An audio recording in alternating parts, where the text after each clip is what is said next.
Patriarchy, misogyny, and sexism, what do these words actually mean? We live in a world where certain words carry enormous weight. Patriarchy, misogyny, sexism. These words appear everywhere, in politics, social media, relationships, and culture. They can end conversations before they even begin. But the more I heard these words, the more I realized something uncomfortable. I'm not always sure people mean the same thing when they use them. So instead of arguing about them, I decided to explore them. Not as a debate, not as an attack, not as a defense. Just an honest attempt to understand what these ideas mean and where my own beliefs fit. Let's start with patriarchy.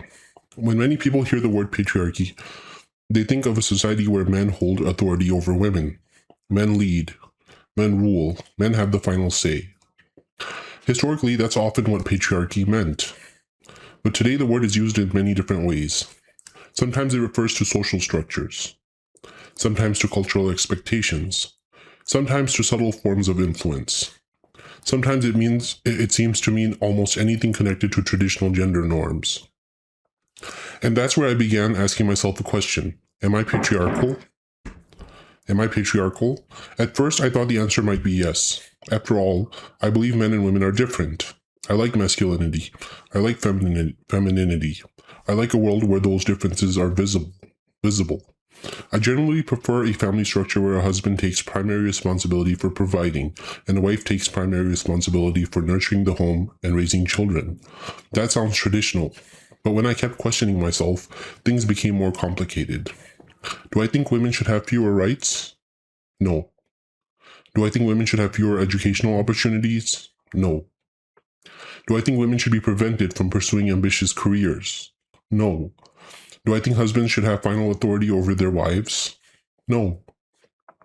In fact, I support equal rights, equal opportunities, and equal authority within marriage.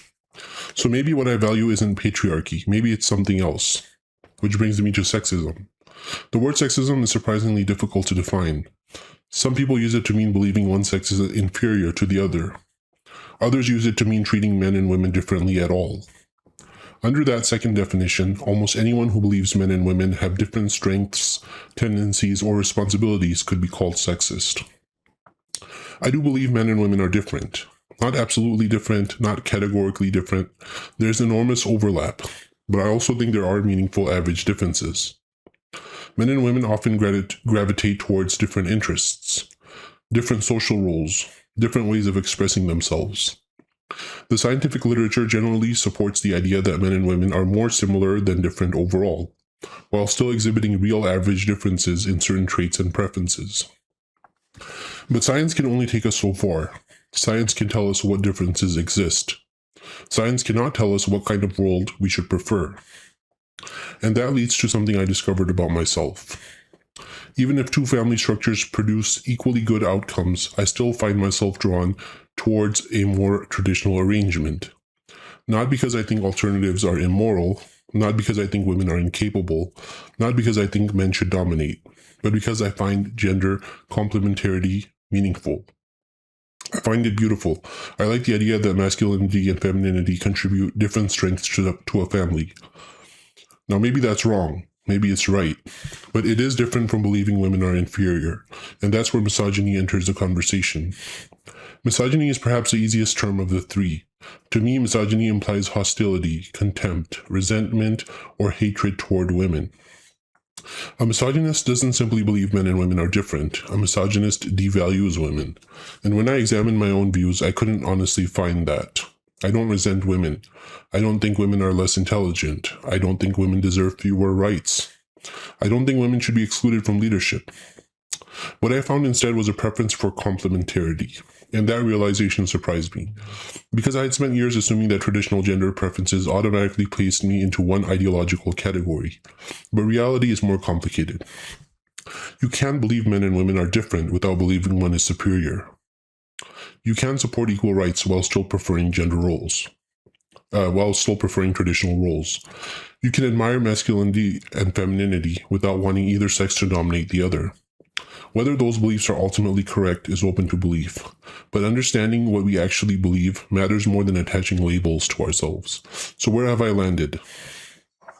I don't think patriarchy, misogyny, and sexism are interchangeable terms. I don't think every belief in gender roles is misogyny. I don't think every preference for tradition is patriarchy. And I don't think these conversations became clearer when we use labels as weapons.